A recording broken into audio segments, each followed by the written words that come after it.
हर हर महादेव सभी लोगों को। आज फिर एक और इनके झूठ का हम पर्दाफाश करेंगे। ये हैं हमारे तत्वदर्शी संत रामपाल जी बोलते हैं इनको। देखिए अभिमन्यु के ऊपर इनका कितना ज्ञान है, श्री कृष्ण भगवान के ऊपर इनका कितना ज्ञान है। ठीक है, हम देखेंगे कि ये कहते हैं कि भगवान श्री कृष्ण ने अभिमन्यु को क्यों नहीं जिंदा किया अगर वो भगवान थे तो। चलो पहले इनकी बातें हम सुन लेते हैं, उसके बाद इसका हम जवाब देंगे शास्त्रों से। चलिए। सबों को समर्थ मानते थे, उन्हीं के अवतार श्री राम और श्री कृष्ण थे। जैसे भक्त प्रसन्न करते हैं, कई बार प्रसन्न करते हैं कि जैसे श्री कृष्ण जी ने और ध्वज राजा के पुत्र ताम्र ध्वज को आरे से चिराकर जीवित कर दिया था, तो वो समर्थ शक्ति मान लिए। इसी एक एग्जाम्पल था। परमात्मा कबीर जी ने कहा, धर्मदास जी ने प्रश्न किया था, तो परमेश्वर ने कहा कबीर देव जी ने धर्मदास जी से कि श्री कृष्ण जी ने अपना सगा भांजा क्यों नहीं जीवित किया अभिमन्यु,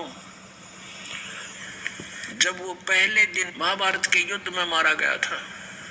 उसका सगा भांजा था, सुभद्रा का पुत्र था। श्री कृष्ण जीवित नहीं कर सका, जिसकी आवश्यकता थी जीवित करने की, और वहां जा पंगा लिया, मोरध्वज का बेटा कटवा के जीवित कर दिया। धर्मदास एकदम स्तब्ध हो गया कि भगवान सच्ची बात है। उनका तो कुल नाश हो रहा था और वहां भगवान उसको जीवित नहीं कर सके। तो प्रश्न किया, क्या कारण है प्रभु? तब परमेश्वर ने बताया कि ताम्र ध्वज की आयु शेष थी और इतनी सिद्धि इनमें है कि उसको आपे कटवाया, आपे जीवित कर दिया। लेकिन अभिमन्यु की आयु शेष नहीं थी, श्री कृष्ण कुछ नहीं कर सके और ना कर सकते। तब धर्म। चलिए सुनिए इनकी बकवास। अब इनके चेले बोलते हैं कि हमारे गुरु ने 18 पुराण, महाभारत, गीता, रामायण, 4 वेद, सारे शास्त्र खोल खोल के ज्ञान दे रखा है हमको, पर इनको ये तक पता नहीं कि अभिमन्यु को जीवित क्यों नहीं किया। क्या कारण था इसके पीछे, कारण क्या था? और इनको तो ये तक पता नहीं होगा तो अभिमन्यु थे कौन, किसका अवतार थे वो, उनको ये तक पता नहीं होगा इनको। और इन्होंने 18 पुराण, महाभारत, 4 वेद सारे खोल के देख लिए इनने। चलो अब हम इनका पोल खोलते हैं कि आखिर अभिमन्यु को जीवित क्यों नहीं किया। सबसे पहले तो ये बात पता होनी चाहिए कि महाभारत का युद्ध क्यों हुआ। क्या महाभारत का युद्ध का कारण द्रौपदी थी, या वो जमीन था जो जुए में हार गए थे अर्जुन, वो कारण था, या कुछ अन्य कारण था? इनको ये तक पता नहीं होगा। तो सबसे पहले अब देखो, वीडियो लंबी हो जाएगी अगर मैं महाभारत का युद्ध क्यों हुआ इसके बारे में अवतार पर्व में जब हम जाएंगे तो उसके बारे में पता चलता है। उसके लिए हम दूसरी वीडियो बनाएंगे। हम पहले सिर्फ इतना आज जान लेते हैं कि जो अभिमन्यु थे वो कौन थे और उनको जीवित क्यों नहीं किया, क्या कारण था, मूल कारण क्या था उनका। चलो हम महाभारत से देखते हैं। हाँ, तो ये आ गया महाभारत, प्रथम खंड है। कहाँ से है? गीता प्रेस गोरखपुर से ये प्रकाशित है। चलो अब इसके हम अवतार पर्व में जाते हैं।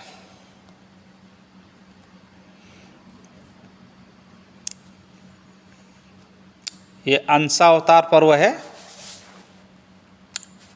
महाभारत का अवतार अंशा अवतार पुराण पर्व है, जिसमें महाभारत का उपक्रम इसमें हम देखेंगे अब कि आखिर ये ये जो अभिमन्यु थे वो कौन थे और इनको जीवित क्यों नहीं किया, और ये किसके ये अवतार थे। तो चलिए डायरेक्ट वहाँ जाते हैं वीडियो लंबी ना बनाते हुए। हाँ, ये अध्याय का नाम सुन लीजिए, देवता और दैत्य आदि के अंशावतारों का दिग्दर्शन। तो ये बहुत लंबा हो जाएगा, हम इसके 111वें श्लोक में जो अभिमन्यु का जो अवतार है उसके बारे में पढ़ेंगे डायरेक्ट जाके हम सीधे। हाँ, ये आ गया 111वें श्लोक से हम पढ़ना शुरू करेंगे। यहाँ अवतारों की बात हो रही है। महाभारत में जो जितने भी जो कैरेक्टर थे, जितने भी जो युद्ध में थे शामिल, सब वो किसी न किसी के अवतार थे।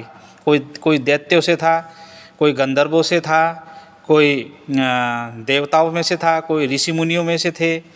तो ये युद्ध क्यों हुआ, इसके लिए दूसरी वीडियो बनाएंगे हम यहाँ भी इतना जान लेते हैं कि जो अभिमन्यु थे वो कौन थे और उनको जीवित क्यों नहीं किया। ठीक है, 111वें श्लोक से हम पढ़ना शुरू करेंगे। क्या लिखा है, पढ़िए। भीमसेन को वायु और अर्जुन को देवराज इंद्र का अंश जानो। रूप सौंदर्य की दृष्टि से इस पृथ्वी पर जिनकी समानता करने वाला कोई नहीं था, वे समस्त प्राणियों का मन मोह लेने वाले नकुल और सहदेव अश्वनी कुमारों के अंश से उत्पन्न हुए थे। वर्चा नाम से विख्यात जो चंद्रमा का प्रतापी पुत्र था। कौन? वर्चा नाम के जो विख्यात जो थे वो चंद्रमा के प्रतापी पुत्र थे। वही महायशस्वी अर्जुन कुमार अभिमन्यु हुआ। मतलब जो चंद्रमा के पुत्र थे वर्चा, वो कौन? अभिमन्यु के रूप में अवतार हुआ उनका जन्मे। उनके अवतार काल में चंद्रमा ने देवताओं से इस प्रकार कहा। जब अवतार की जब ये पूरी रचना रची जा रही थी महाभारत का, तो सभी को अपना अपना कार्यभार दिया जा रहा था। तो अभिमन्यु का जो वो था अवतार था, वो किसने? चंद्रमा के पुत्र वर्चा ने लेना था। तो वर्चा के पास जब गए सारे देवता कि अभिमन्यु के रूप में तुम्हारा इनका जन्म होगा, इनका अवतार होगा वहाँ धरती लोक में, तो उसमें चंद्रमा ने क्या कहा? इस प्रकार कहा देवताओं से। क्या कहा? 114वें श्लोक में पढ़ो। मेरा पुत्र मुझे अपने प्राणों से भी अधिक प्रिय है, अतः इसे अधिक दिनों के लिए नहीं दे सकता। इसलिए मृत्यु लोक में इसके रहने की कोई अवधि निश्चित कर दी जाए, फिर उस अवधि का उल्लंघन नहीं किया जा सकता। मतलब कि चंद्रमा ने कहा देवताओं से कि मेरा पुत्र मुझे अत्यंत प्रिय है, इसलिए मैं इसको अधिक दिनों तक मैं मृत्युलोक में नहीं रहने दूंगा। इसके लिए कोई एक निश्चित अवधि तय कर लीजिए और उस अवधि का कोई उल्लंघन नहीं किया जा सकता, मेरे को ये वचन दो। किसने कहा? चंद्रमा ने। किसके लिए? अभिमन्यु के लिए, अपनी पुत्र वर्चा के लिए। वर्चा के किस रूप में जा रहे थे अवतार में? अभिमन्यु रूप में। ठीक, समझ में आया? अब 115वें में पढ़ो, क्या कहा देवताओं ने? पृथ्वी पर असुरों का वध करना देवताओं का कार्य है और वह हम सबके लिए करने योग्य है, अतः उसकी कार्य सिद्धि के लिए यह वर्चा भी वहाँ अवश्य जाएगा, परंतु दीर्घ काल तक वहाँ नहीं रह सकेगा। ये किसने कहा? चंद्रमा ने कहा कि पृथ्वी पर असुरों का वध करना देवताओं का कार्य है और वह हम सबके लिए करने योग्य है, अतः उस कार्य की सिद्धि के लिए यह वर्चा भी वहाँ अवश्य जाएगा, परंतु दीर्घ काल तक वहाँ नहीं रह सकेगा। किसने कहा? चंद्रमा जी ने कहा कि मेरे को वचन दीजिए। तो भगवान नर जिसके सखा भगवान नारायण हैं, इसके अंश भूतल पर इस नारायण है, इंद्र के अंश से भूतल में अवतीर्ण होंगे। वह उनका नाम अर्जुन होगा और वे पांडु के प्रतापी पुत्र माने जाएंगे। जो भगवान नर हैं, जिनके सखा भगवान नारायण हैं, इंद्र के अंश से कौन उत्पन्न हुए? कौन अवतीर्ण हुए? अर्जुन। ठीक है।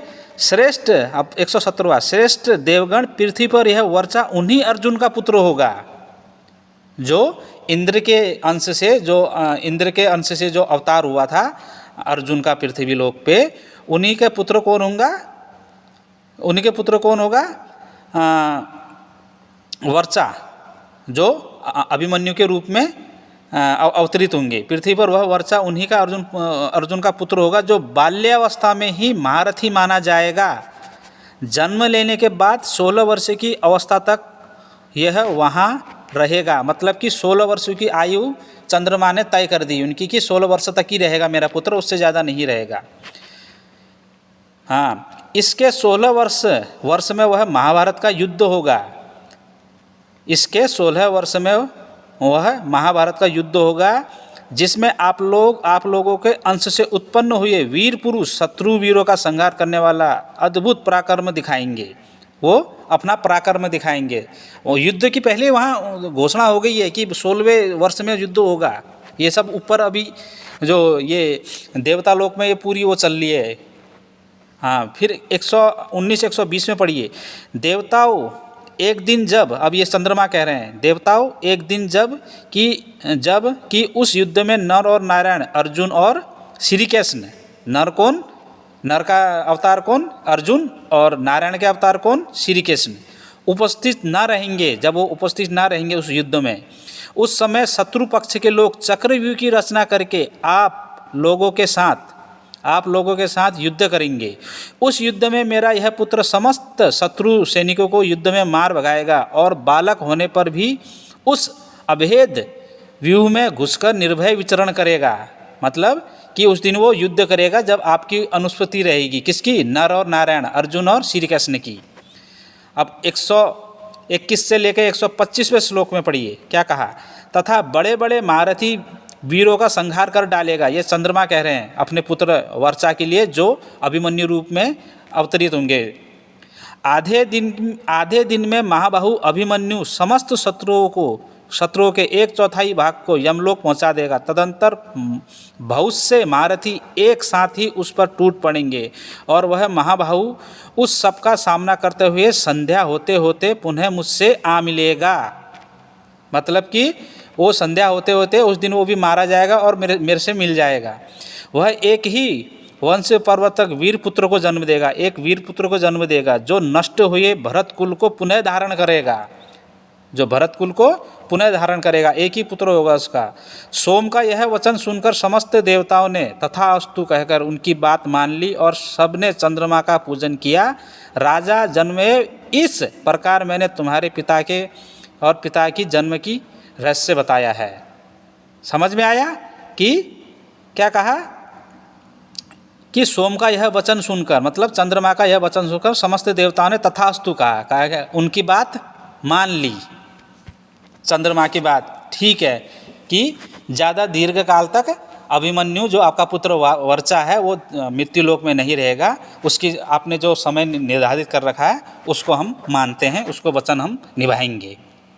तो ये थी अभिमन्यु की कथा, ये थी अभिमन्यु का सच। भगवान चाहते थे उसको जीवित कर सकते थे, पर ये वचन दे के आए थे। किसको? चंद्रमा को। चंद्रमा ने वचन लिया था कि ज़्यादा दिन तक नहीं रहेगा।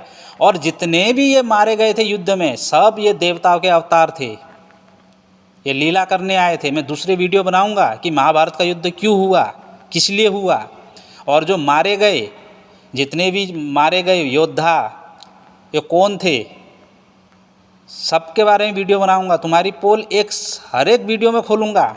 जो झूठ फैला रखा है ना, सारा तुम्हारा पाखंड खोलूंगा शास्त्रों से ही। तो रामपाल के शिष्यों, पढ़ लो, शास्त्र पढ़ लो, कुछ ज्ञान आ जाएगा। ये हवाई बातें नहीं चलेगी।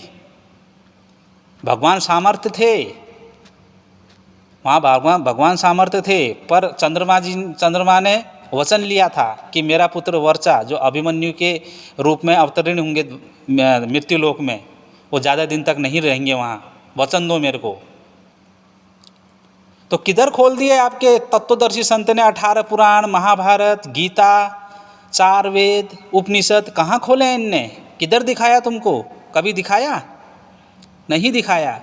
और महाभारत का युद्ध क्यों हुआ था ये अगली वीडियो में आएगा, देख लेना। महाभारत के युद्ध में ना कोई मरा था ना कोई जीवित हुआ था।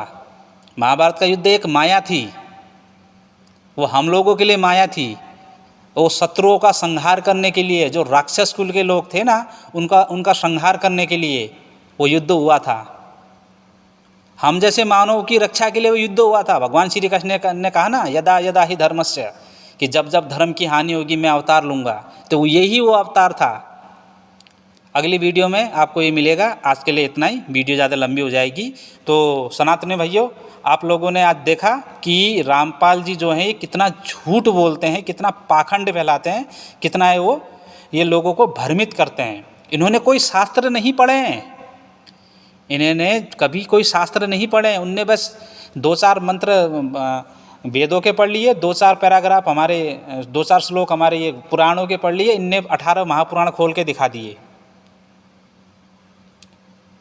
18 ये लोग बोलते हैं कि हम निचोड़ निकालते हैं। अरे निचोड़ निकालने के लिए भी पूरा पढ़ना पड़ेगा,